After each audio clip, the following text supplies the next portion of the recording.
The Catholic world watched with bated breath. The announcement had come as a surprise to many, sparking a wave of excitement and curiosity. What could this mean for the future of the Church? The faithful and the clergy alike were eager to understand the implications of this bold move. Pope Francis, known for his bold moves, had once again demonstrated his willingness to break with tradition and embrace change. His papacy has been marked by a series of unexpected decisions, each one aimed at bringing the Church closer to the people and addressing the challenges of the modern world. This time he had made another unexpected decision. The appointment of Cardinal Luis Antonio Tagle as his special envoy was a clear signal of his intent to foster a more inclusive and compassionate Church. He appointed Cardinal Luis Antonio Tagle, a prominent figure known for his humility and charisma, as his special envoy. Tagle, often referred to as the Asian Francis, has been a vocal advocate for the poor and marginalized, embodying the very principles that Pope Francis holds dear. This was no ordinary diplomatic mission. Tagle's journey to America was laden with significance, both for the Church and for the broader global community. His presence at the National Eucharistic Congress was expected to bring a renewed sense of hope and unity. Tagle was tasked with representing the Pope at a momentous event, the National Eucharistic Congress in Indianapolis.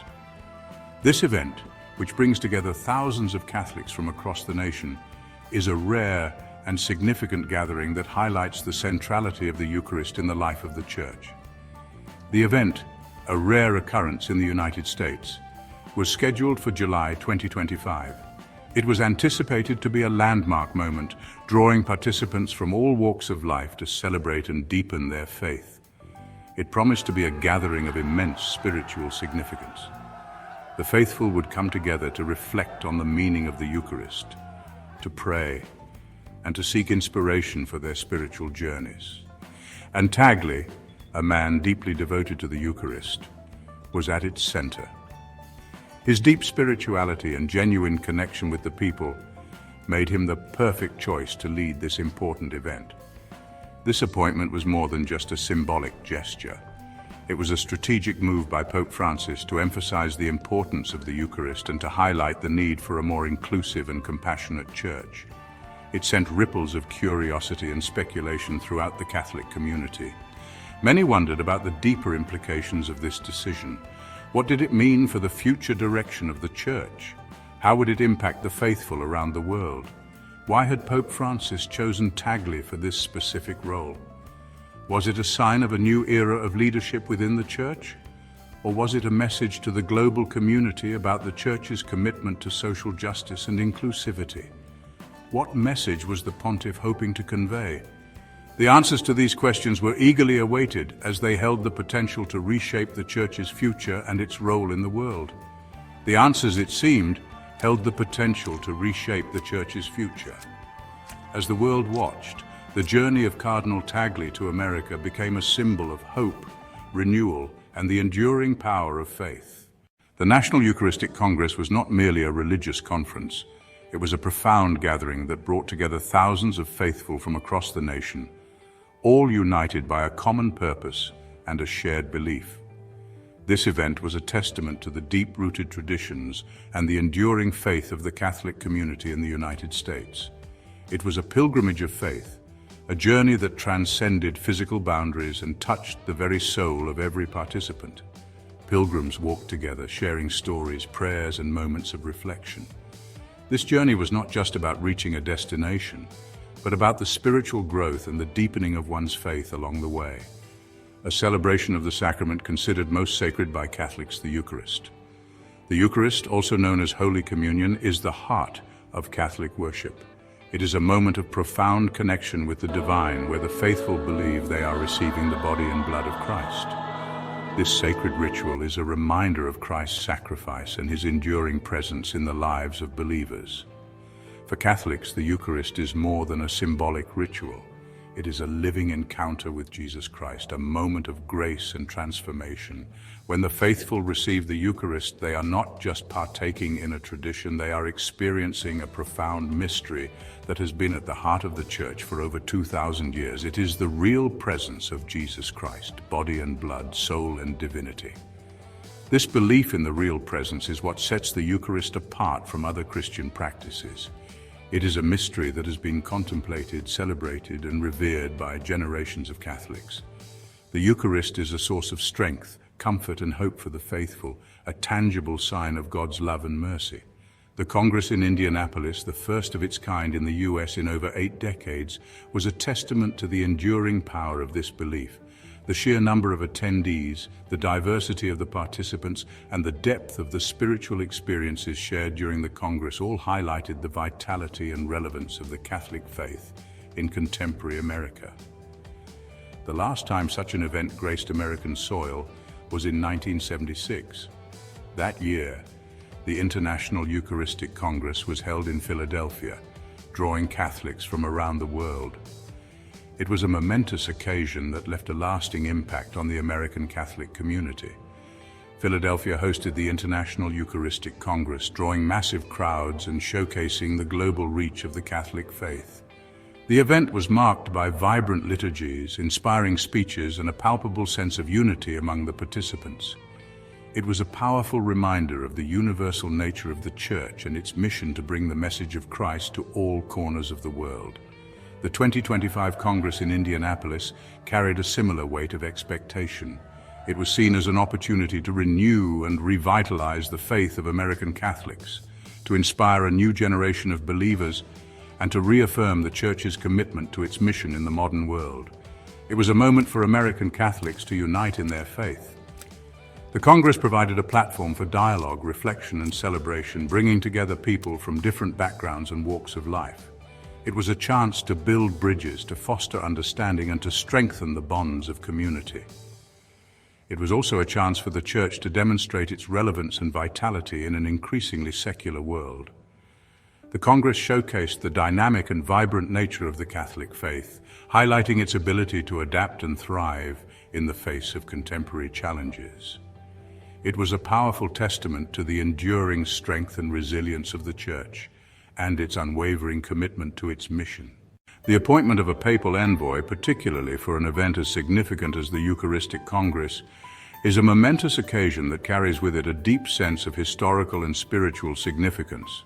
These envoys are not merely messengers, they are the living embodiment of the Pope's authority and vision, entrusted with missions that can shape the course of history. Throughout the Church's long and storied past, the role of the papal envoy has been one of immense responsibility and honor. These individuals are chosen for their unwavering faith, diplomatic acumen, and deep understanding of the Church's teachings and traditions. Their missions often carry historical weight, influencing not just the religious landscape but also the political and social fabric of the times. Popes have dispatched trusted representatives on missions of great importance, sending them to distant lands to act as their eyes and ears. These envoys are tasked with observing, reporting, and sometimes even intervening in critical matters. They are the Pope's voice and his presence in places where he cannot be physically present, ensuring that the Church's influence and guidance reach every corner of the world. These envoys have acted as the Pope's eyes and ears, his voice and his presence in distant lands. They have been instrumental in mediating conflict, strengthening diplomatic ties, and proclaiming the message of the gospel. Their work often involves delicate negotiations and the building of bridges between different cultures and faiths. The role of a papal envoy is multifaceted. They are not only diplomats but also spiritual leaders, tasked with spreading the teachings of the Church and fostering a sense of unity among the faithful. Their presence in foreign lands serves as a reminder of the Church's universal mission and its commitment to peace and reconciliation. They have mediated conflicts, strengthened diplomatic ties, and proclaimed the message of the gospel.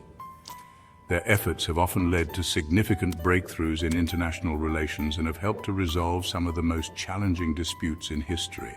The impact of their work can be seen in the lasting peace and cooperation that their missions have fostered. One notable example is Pope Gregory VII's appointment of Hugh of Cluny as his legate to France in the 11th century. Hugh's mission was to address the investiture controversy, a power struggle between the papacy and the Holy Roman Emperor over the appointment of bishops. This conflict had far-reaching implications for the balance of power between the Church and the state. Hugh of Cluny's diplomatic skills and deep understanding of the Church's position were crucial in navigating this complex and contentious issue. His efforts helped to ease tensions and pave the way for a resolution that would shape the future of the Church's relationship with secular authorities. This mission is a testament to the vital role that papal envoys have played in the Church's history. The investiture controversy was a defining moment in the history of the Church, and the successful mediation by Hugh of Cluny demonstrated the power and influence of the papal envoy. His work not only resolved a critical conflict, but also reinforced the authority of the papacy in matters of ecclesiastical appointments. Centuries later, Pope Paul VI's decision to send Cardinal Augustin Bey as his personal representative to the Second Vatican Council from 1962 to 1965 proved pivotal in shaping the Church's modern identity. The Second Vatican Council was a watershed moment in the Church's history, bringing about significant reforms and a renewed focus on interfaith dialogue and ecumenism. Cardinal Bey, a renowned scholar and advocate for interfaith dialogue, played a key role in drafting Nostra Aetate, the groundbreaking document that revolutionized the Church's relationship with other religions. His work at the Council helped to foster a spirit of openness and understanding, paving the way for greater cooperation and mutual respect between the Catholic Church and other faith traditions. The impact of Cardinal Bey's work at the Second Vatican Council cannot be overstated. Nostra Aetate marked a significant shift in the Church's approach to interfaith relations, emphasizing the importance of dialogue and collaboration. This document has had a lasting influence on the Church's interactions with other religions and has helped to promote a more inclusive and harmonious global community. The legacy of papal envoys like Hugh of Cluny and Cardinal Augustin Bey serves as a reminder of the profound impact that these representatives can have on the Church and the world. Their missions have shaped the course of history, fostering peace, understanding, and cooperation across different cultures and faiths. As we reflect on the contributions of these remarkable individuals, we are reminded of the enduring importance of the papal envoy in the Church's mission. Their work continues to inspire and guide us, demonstrating the power of faith, diplomacy, and dialogue in building a better world. The role of the papal envoy is as relevant today as it has ever been. In a world that is increasingly interconnected yet often divided, the need for skilled and compassionate representatives of the Church is more critical than ever. These envoys carry forward a legacy of service, dedication, and unwavering commitment to the principles of peace and justice. As we look to the future, the example set by papal envoys throughout history will continue to inspire new generations of leaders. Their work reminds us that through faith and diplomacy we can overcome even the most daunting challenges and build a world that reflects the values of compassion, understanding, and unity. A Pope's Vision, Deciphering Francis's Intentions. Pope Francis's choice of Cardinal Tagle for this crucial role was laden with meaning. Francis, the first Jesuit pope, had taken the Catholic world by storm with his emphasis on mercy, humility, and a poor church for the poor. His papacy marked a departure from the more traditional approach of his predecessors. He championed interfaith dialogue, environmentalism, and a more welcoming stance towards marginalized communities. Tagle, with his own reputation for compassion and his deep understanding of the challenges facing the Church in the 21st century, seemed to embody Francis's vision. His appointment to the Eucharistic Congress, therefore, could be interpreted as a clear signal of the direction Francis intended for the Church to take. It was a message of unity, of outreach, of a Church deeply engaged with the world and its needs. Eucharist and evangelism, aligning Tagle's mission with Catholic teachings. The choice of Tagle, a man known for his deep devotion to the Eucharist, as the Pope's envoy to the Eucharistic Congress, resonated deeply with Catholic teachings. The Eucharist for Catholics is not merely a symbolic meal, but the true presence of Christ. It is the source and summit of Christian life. Tagle's appointment highlighted the inseparable link between the Eucharist and evangelization. In sending Tagle, Francis was essentially saying that the Church's mission to spread the gospel found its strength and inspiration in the Eucharist itself. It was a call for Catholics to encounter Christ in the Eucharist and, fueled by that encounter, to go out and share his message of love and mercy with the world. Please subscribe to our channel History Documentary Hub for more insightful videos and intriguing content.